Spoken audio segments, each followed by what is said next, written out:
Hey everyone, it's Matt from Train Sim Society and welcome back to the channel, or welcome if you're new. Cargo Line Volume 3 Intermodal is officially out now for Train Sim World 5, and this one adds a few new elements to the freight lineup, but I've got some mixed thoughts. This pack continues Skyhook Games' Cargo Line series, and the main highlight here is the FCA Intermodal Spine Wagon, along with a new 20-foot container. It also brings back the 40-foot container and that DB cargo variant of the Class 66 from earlier packs. Now, visually, the modeling and texture work is actually pretty good. I zoomed in as close as I possibly could, and everything looks super sharp. Even at high resolution, you can read the text cleanly. There's definitely quality here, and I don't want to knock the effort, but the issue is the same one I've had with a lot of these packs. It just feels overpriced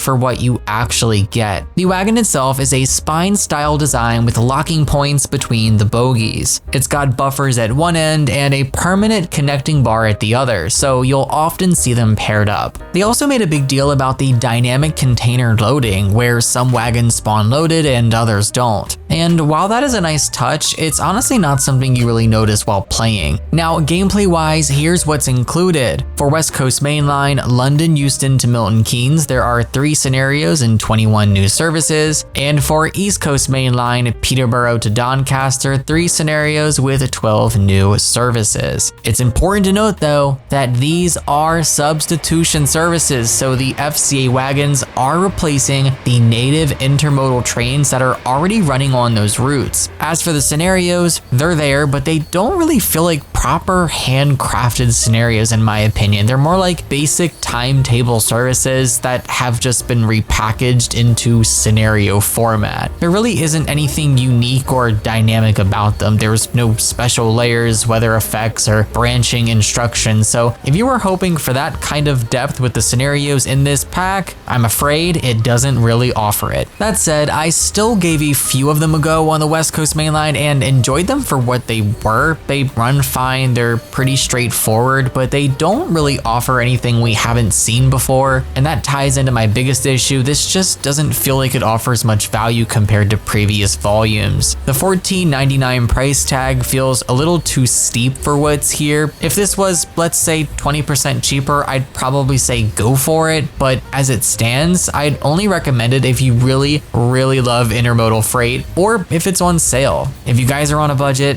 I would just wait this one out. You do get the usual bonus features though: livery designer and formation designer support for the Class 66 and the new spine wagons, both loaded and empty. It also works with Rail Driver, and personally, I probably won't use the formation or livery stuff, but it's good that it's included, and I do expect that kind of support going forward with any new content, to be honest. It's also worth mentioning that there's a new Cargo Line collection bundle available on Steam as well, which includes Volume 1 Petroleum, Volume 2 Aggregates, and now Volume 3 Intermodal with Midland Mainline. I do believe Skyhook has plans to replace FKA trains with the playable FCA ones from this new pack, so I don't think there's much coming with Midland Mainline that has to do with this DLC, but it's still something, I guess. So overall, the DLC isn't bad, it's just not a must-have. It has quality, it works and runs well. I don't notice any differences in performance with my game, and I didn't really expect any differences, but overall it just doesn't really add anything game-changing or fresh. If you've got extra cash, sure, go for it, but if money's tight for you right now, I think you're better off just waiting for a sale. I'm curious on what you guys think about this one. Are you planning to pick it up at full price? Have you picked it up at full price since it released yesterday, or are you waiting for a sale? Definitely drop your thoughts in the comments below, and that's gonna be it from me for now. Take care, guys. Thanks for watching, and happy rail simming.